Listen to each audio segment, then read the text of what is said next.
Hi friends, welcome to Yogstalk English. Thank you so much for supporting my videos. In today's video, I just want to share a real-time port of entry deportation experience. One of my YouTube viewer actually got in touch with me in Instagram, and he was spoken to me today. So he was basically upset because of that situation, what happened to him. I'll describe you in a minute. He also asked me to make a video for a awareness purpose, so that what he was expecting is like it should not happen to some other. The thing happened to him should not happen to others. So I really thankful to him for giving this information to and make a video, and also for accepting to give his details. I'm not sharing any personal details, but sharing his experience in this particular video. So actually, he got H1B last year in 2024. He was traveling in July 17th to Atlanta airport. Apparently, he paid some money, $6,500 to the consultant, and then he was traveling to America to find a job. Before I deep dive into the topic, if you are new to my channel, kindly subscribe to my channel. I'm giving you very valuable information, but you are not even subscribing to my channel.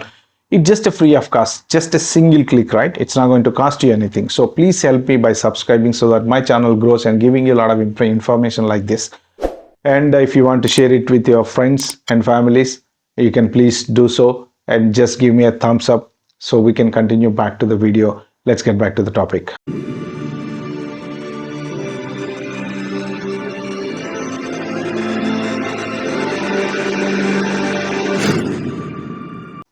So at the port of entry, CBP officer just opened his passport and he put it in an envelope, and he asked other CBP officers to look into, and he told this person to go and sit in the cabin. So another CBP officer came in, and he was asking him, give me the phone. CBP officer has taken his phone, and he checked all his history, and the WhatsApp is cleared. So CBP officer asked him about the WhatsApp chat. Why did you clear the WhatsApp chat? He said there is nothing important, so that's why I just cleared. That is a big mistake, number one. So the next mistake, there is no communication, email communication between him and the client. So CBP officer asked him to show the communication that you got a job, you applied for a job, you receive the email for the interview, and there is no single communication between him and the consultancy. He got an employment letter. How did he get the employment letter? There was a vendor in Hyderabad. Maybe he may be a partner to that consultancy, or we don't know how they relate. They sent an email to this place and asked this person to go and collect that letter from that particular vendor, physically, hard copy. So there is no communication between him and the client. Then he went for the embassy interview, and he got through, and successfully he gained the visa. Then he traveled on July 17th.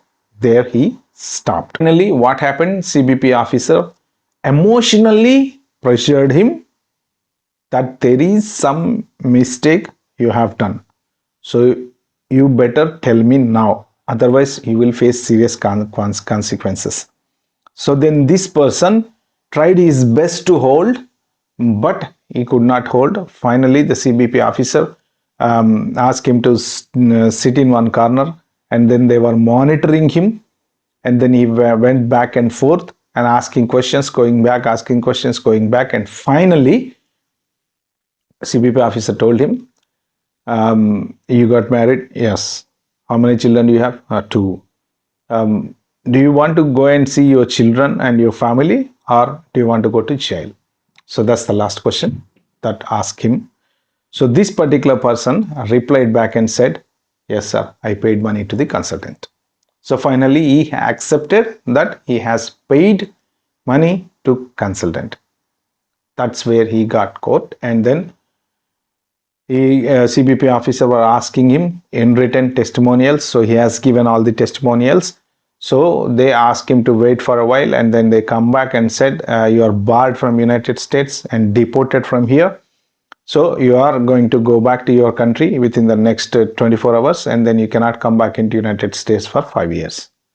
So this is exactly what happened. And literally, he almost emotionally feeling so bad when he was talking to me. The things that happen in here is, one thing, he lost the money. Second thing, he lost his career. He resigned his job, and then he lost his American dream. So three things, very bad things happen in here. So the lessons that what we have to learn from this particular experience is, number one, you should never ever delete your WhatsApp chat history. Definitely they will understand. If they want to recover your WhatsApp chat history, they can recover it. Definitely they can recover. It's not a big deal. They can recover. So you should never delete your WhatsApp chat history. If you want to buy a brand new phone and take it.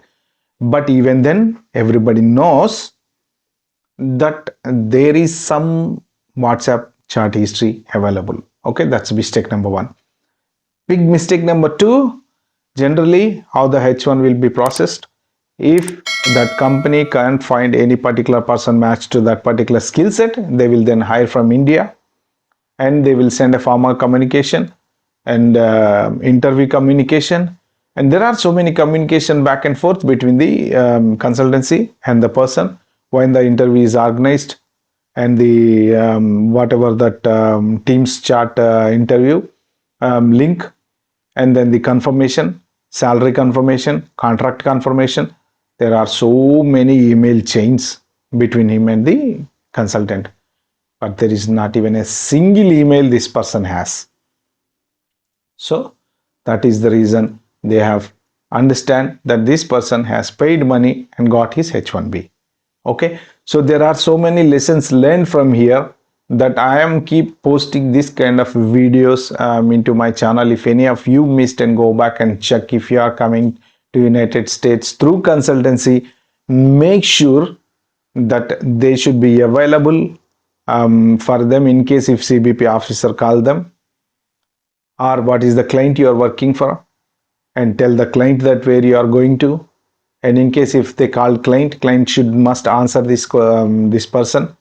And there are so many unanswered questions in here. And also on top of that, what you have to learn is CBP officers are now trying to emotionally, I mean, they do create some sort of panic situation. So same thing which happened to this person as well. So this person, from the beginning onwards, they were kind of treating him in such a way that he definitely did something fraud, which is true. He did, because he paid the money to consultancy. That is definitely a fraud. And this is not only a problem for this person. Later that consultancy will be also penalized, and anybody working for that consultancy also be in trouble as well.